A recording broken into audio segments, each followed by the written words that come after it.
नमस्कार, बहुत स्वागत है आपका न्यूज़ 18 के डिजिटल प्लेटफॉर्म पर। मैं हूं आपके साथ अंशिका पाठक। अमेरिका, इजराइल और ईरान के बीच चल रहे युद्ध को 3 हफ्ते पूरे हो चुके हैं। ऐसे में अमेरिका ने ईरान को चेतावनी दी है। अमेरिकी राष्ट्रपति डोनाल्ड ट्रंप ने रविवार को चेतावनी देते हुए कहा कि ईरान ने 48 घंटों के भीतर हॉर्मुज जलडमरू मध्य स्ट्रेट ऑफ हॉर्मुज नहीं खोला तो अमेरिका उसके कई बिजली संयंत्रों पर हमला करके उन्हें तबाह कर देगा। अमेरिका ने यह साफ शब्दों में कहा है कि वो इसकी शुरुआत सबसे बड़े संयंत्र से करेगा।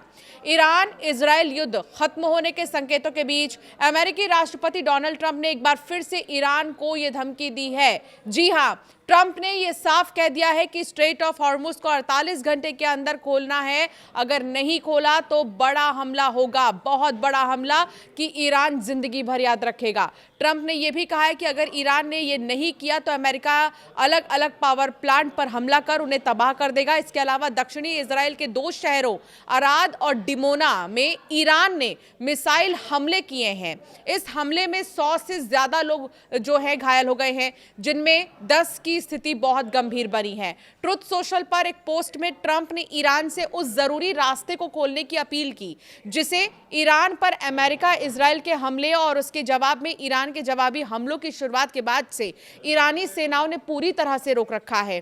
ट्रंप ने पोस्ट में कहा कि अगर ईरान इस ठीक समय से 48 घंटे के अंदर बिना किसी धमकी के हॉर्मुज स्ट्रेट को पूरी तरह से नहीं खोलता तो अमेरिका उनके अलग अलग पावर प्लांट पर हमला करके उन्हें पूरी तरह से तबाह कर देगा। इसकी शुरुआत सबसे बड़े प्लांट से होगी। ट्रंप का यह बयान ऐसे समय में आया है जब ईरान ने हॉर्मुज स्ट्रेट में जहाजरानी को धमकाने के कारण तेल की कीमतें आसमान छू रही हैं। रिपब्लिकन राष्ट्रपति ने जो है शुक्रवार को संकेत दिया कि अमेरिका हॉर्मुज स्ट्रेट को स्थिर किए बिना भी चल रहे संघर्ष से पीछे हट सकता है। ये वो जल मार्ग है जिससे दुनिया के लगभग 5वां हिस्सा तेल आपूर्ति का गुजरता है। हॉर्मुज स्ट्रेट की सुरक्षा और निगरानी जरूरत पड़ने पर उन दूसरे देशों को करनी होगी जो इसका इस्तेमाल करते हैं, अमेरिका नहीं। इस बीच ट्रंप प्रशासन ने हाल ही में यह भी घोषणा की है कि वो ईरानी तेल पर लगे प्रतिबंधों को अस्थायी रूप से हटा रहा है। ये उन तेल पर लागू होगा जो शुक्रवार तक जहाजों पर पहले ही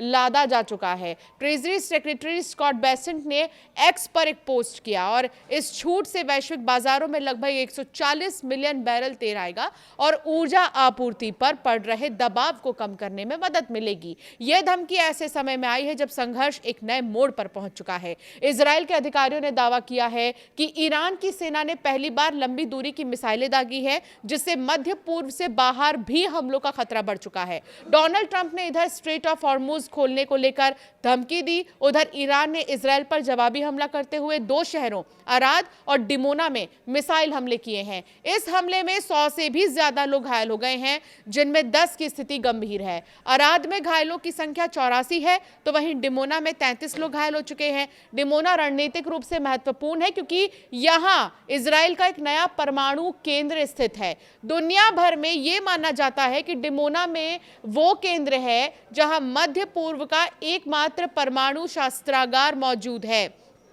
हालांकि इजराइल ने कभी भी आधिकारिक तौर पर यह स्वीकार नहीं किया कि उसके पास परमाणु हथियार है। इजराइल के अधिकारियों ने दावा किया है कि ईरान की सेना ने पहली बार लंबी दूरी की मिसाइलें दागी है, जिससे मध्य पूर्व से बाहर भी हमलों का खतरा बढ़ चुका है। वो इस मामले में अस्पष्टता बनाए रखता है और आधिकारिक तौर पर इस प्लांट को केवल एक अनुसंधान केंद्र यानी कि रिसर्च फैसिलिटी ही बताता है। हालांकि इस हमले से इजराइल के परमाणु संयंत्रों को नुकसान नहीं पहुंचा है। मेडिक्स और सुरक्षा विशेषज्ञों के अनुसार इजराइल का प्रसिद्ध एयर डिफेंस सिस्टम इन मिसाइलों को बीच में रोकने में विफल रहा, जिसके कारण रिहायशी इलाकों में सीधा प्रहार हुआ है। ईरानी सरकार टेलीविजन के अनुसार डिमोना पर किया गया यह हमला इजराइल की ओर से ईरान के नातांज परमाणु स्थल पर किए गए पिछले हमले का जवाब यानी बदला है।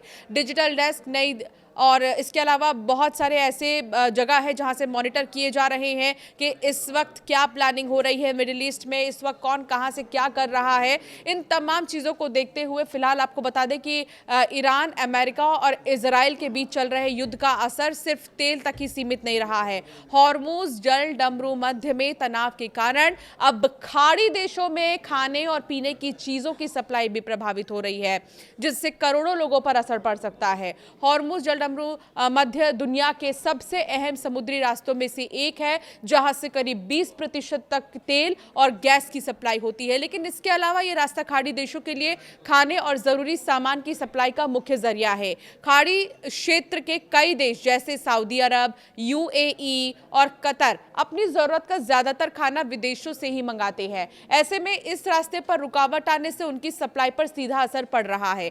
खाड़ी देशों में मौसम बहुत गर्म होता है और खेती के लिए जमीन भी कम है, इसलिए यहाँ पीने का पानी समुद्र से तैयार किया जाता है और खाने का सामान बाहर से आता है। सऊदी अरब अपनी 80% से ज्यादा खाद्य जरूरतें आयात करता है, जबकि यूएई करीब 90% और कतर लगभग 98% खाना बाहर से मंगाता है। इराक भी काफी हद तक इसी रास्ते पर निर्भर है। अब जब हॉर्मुज जल डमरू मध्य लगभग बंद हो गया है तो खाने की सप्लाई करने वाली कंपनियां और दूसरे रास्ते खोज रही हैं, लेकिन ये रास्ते महंगे और मुश्किल भी है, जिससे आगे कीमतें बढ़ने का खतरा है।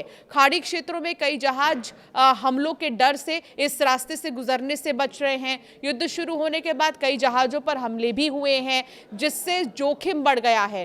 खाद्य आपूर्ति करने वाली कंपनियों के कई कंटेनर समुद्र में ही फंसे हुए हैं और उनके पहुंचने का कोई तय समय नहीं है। इससे सप्लाई में अनिश्चितता बढ़ गई है। इसके अलावा बीमा और शिपिंग लागत भी काफी बढ़ चुकी है। एक कंटेनर पर हजारों डॉलर का अतिरिक्त खर्च लग रहा है, जो आखिरकार ग्राहकों पर ही बोझ डाल रहा है। महंगाई और सप्लाई पर असर देखने को मिल रहा है। कंपनियों का यह कहना है कि कुछ खाद्य पदार्थों की कीमतों में 20% तक बढ़ोतरी हो सकती है। साथ ही बाजार में चीजों की उपलब्धता भी कम हो सकती है। एयर कार्गो भी प्रभावित हुआ है, क्योंकि हमलों के चलते कुछ समय के लिए दुबई एयरपोर्ट तक बंद करना पड़ा था। इससे सामान की आवाजाही और मुश्किल हो गई है। हालांकि कुछ कंपनियां नए रास्तों और वैकल्पिक उपायों पर काम जरूर कर रही हैं, लेकिन पूरी तरह से पुराने सिस्टम की भरपाई करना आसान नहीं है। स्थिति को संभालने के लिए खाड़ी देशों की सरकारें नए व्यापार मार्ग बनाने और सप्लाई चेन को मजबूत करने की कोशिश कर रही हैं। ओमान और यूएई ने नया कॉरिडोर भी शुरू कर दिया है।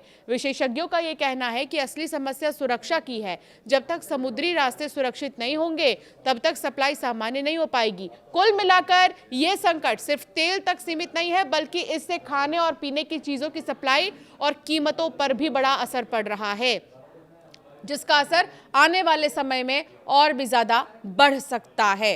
तो फिलहाल अमेरिका ने ये तो कह दिया ईरान को कि स्ट्रेट ऑफ हॉर्मुज का जो रास्ता है वो खोले, और अगर नहीं खोलता ईरान तो फिर अमेरिका एक बड़ा हमला कर सकता है ईरान पर, और जो वाटर प्लांट्स हैं बेसिकली, इसके अलावा जो पावर प्लांट्स हैं उन पर हमला कर सकता है अमेरिका। और ये देखना होगा कि इस 48 घंटे को अब ईरान किस तरीके से लेता है। आपकी राय क्या है इस पर, हमें जरूर कॉमेंट कर बताएं।